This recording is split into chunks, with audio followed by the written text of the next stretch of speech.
Hey guys, welcome to a demo here for the Dia de los Muertos.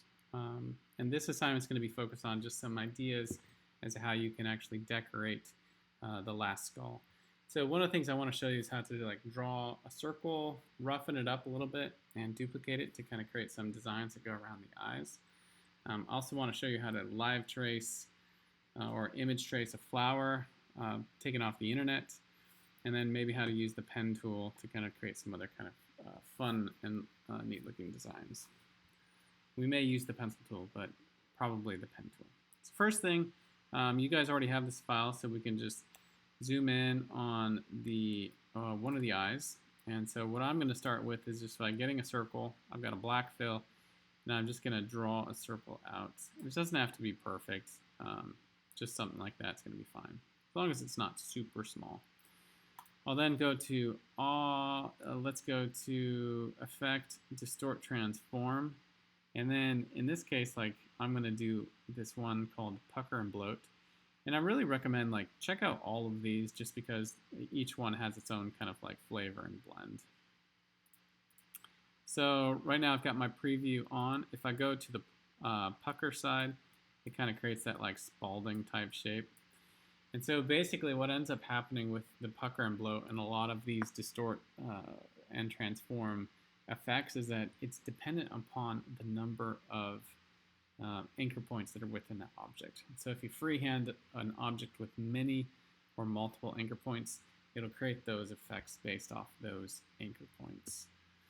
So I'm making this the pucker. If I go to the bloat, you can see it kind of makes those little plus signs. That looks kind of fun. And I'll hit OK.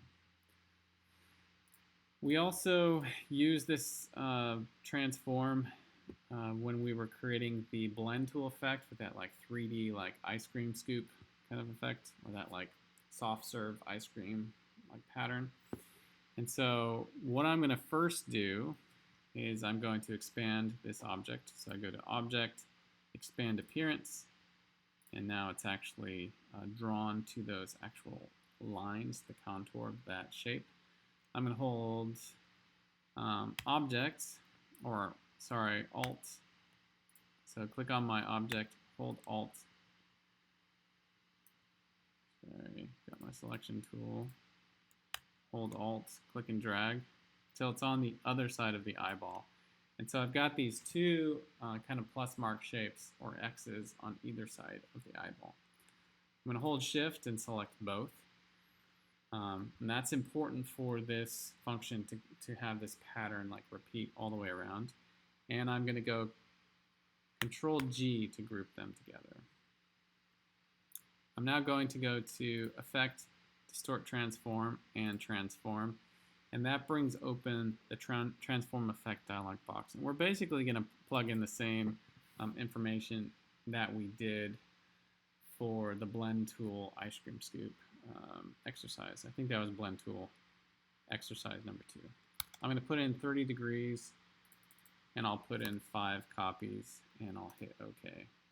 And you can see if I zoom out, it's just taken that effect, that design, and just duplicated it all around the eye.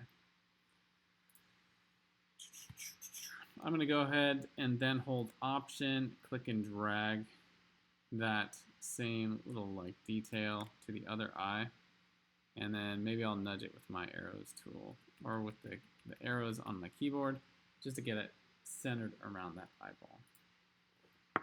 You'll notice I can still affect things to this this detail that's going around the eye. So say if I wanted to, I could go to Effect, Distort Transform, and then what if I did roughen on top of this?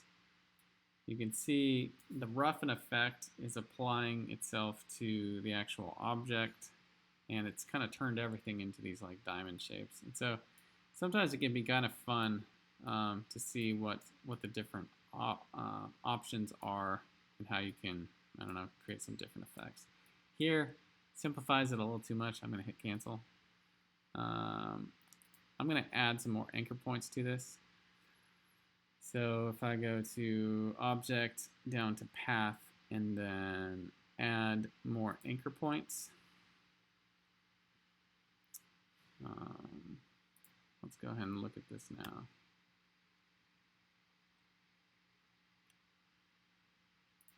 Object, path. You can see more anchor points popped up after I hit it. And if I continue doing that, you can see it begins to just like put all of these points somewhat mathematically spaced around that object. Now if I apply those like distort transform effects, so let's do roughen now. You can see there's more points to actually modify, and so like if I apply these effects here, because there are more points to kind of like bend those handles on, just makes it a little bit more interesting. And the effect can actually be witnessed. Let me hit effect, distort transform, and then what if I do, I'm gonna go back to my pucker and bloat again, just so you can see like the differences here. So here I'm gonna do pucker. And again, because I have all of those anchor points in there, you can actually see the effects taking place around each one of those anchor points, which is a kind of a neat looking thing. I'll go to object and expand appearance, and now these are all objects that can be modified. So that's step one, using our transform tool, and then also our effect, distort transform, and transform tool, in addition to the other distort and transform effects within this subcategory, or within this category. The next thing I wanted to talk about was actually just searching on the web for images that you can then image trace. So I went and was looking online, and I just looked at sunflowers. And so I came across these sunflowers on the internet. And on your computers, you can just do, I think it's Shift Window S, which will do a screen capture. On a Macintosh or Apple computer, it's Shift Command 4, which brings open these little crosshairs, and then you can click and drag across the thing that you want. Nice thing about Windows is that it actually saves it to the clipboard, whereas on the Mac it saves the image to your desktop. So I'm going to go back to Illustrator. I'm going to get rid of this effect on this eye, and I'm just going to make these both the same, just because I think it looks better if things are symmetrical. And the next thing I'm going to do is bring that sunflower in. So I'll go File, Place, because this is on a Mac. I'll look at my desktop. I've got that screenshot, and I'll place it. And if you're on a PC, you could just go Control-V, and it'll paste that image right on there. Within Illustrator, we can image trace the flower, so I'm just going to do the little drop-down arrow besides the image trace button on the top of the screen. Again, in order to get that button, you need to click on the image, and then it'll pop up on the top. And then I'm going to do black and white logo. Once I look at it and like it, I can hit expand. Most black and white images should look pretty good. And then in this case, much like with your wanted posters and getting rid of that white background, I'm going to get my direct selection tool. I'll deselect by clicking off the object, and then I will reselect the white space I want to get rid of and hit delete. Kind of looks cool just to have like a sunflower skull. I don't know, maybe somebody could come up with their own design that looks something like that. It's kind of fun looking. So the last thing I'm going to do is to show, like, say we wanted to use this and put it over the eyeballs. This could be a kind of neat way to apply that pupil within the ocular space.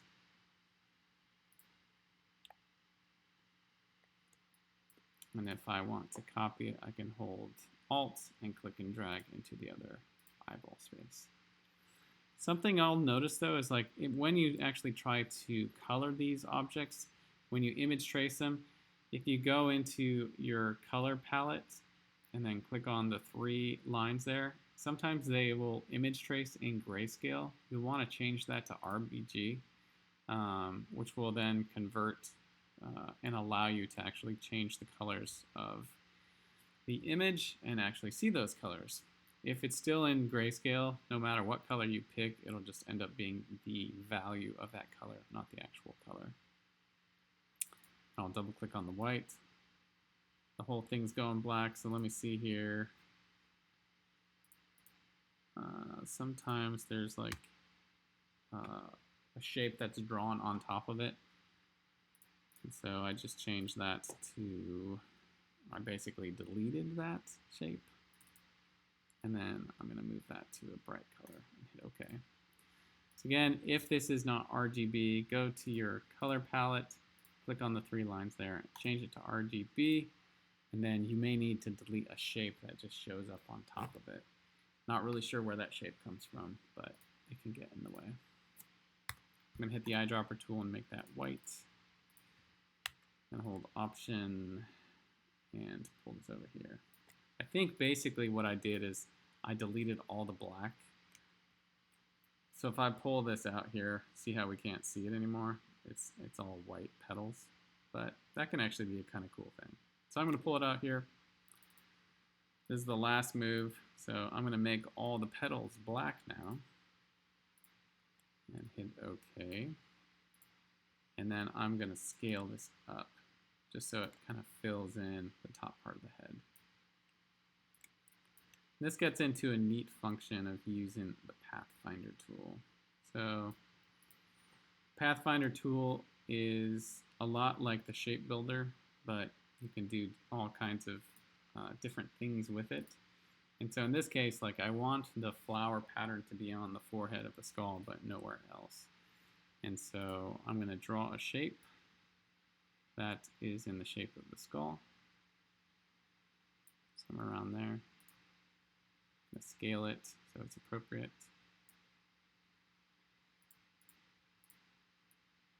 I'm going to put it right where it needs to be. Then with that shape selected, I'm going to hold Shift and click on the flower. So now both the flower and that ellipse are selected. And then I'm going to bring open my Pathfinder window. So that's Window all the way down to Pathfinder. You can see it pops up here. And on the bottom row, you'll see this crop function. And so I'll just click on that. Again, the way the crop function works is it will let whatever's within the shape show and whatever's outside the shape will disappear. So that kind of cuts that shape out where I want to see it. Last thing I would do just to make it kind of pretty it up a little bit is I'll click on the actual circle here and I'll hit delete. I think that should work. Looks like it did.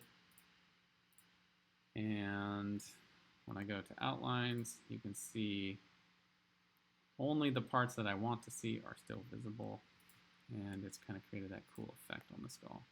So these are kind of neat ways where we can use the internet to create designs, as well as Illustrator to create designs on top of our skull for our own original skull designs. So again, consider using Effect, Distort, Transform, Transform to bring open the Transform panel to create that repeated dot pattern around the eyes. And then search the internet to find something that you like. That'll be Shift Window S to create a screen capture, and then Control V back in Illustrator to paste it. And then once that image is in there, you can image trace it and use it for designs within your skull. And if you get hung up on any part of this, once I'm back in class, I can help clarify some of those issues. So the next move from here is actually to incorporate color, but I'm not going to review that because we've already covered that earlier. All right, that's the end of this demo. Thanks, guys.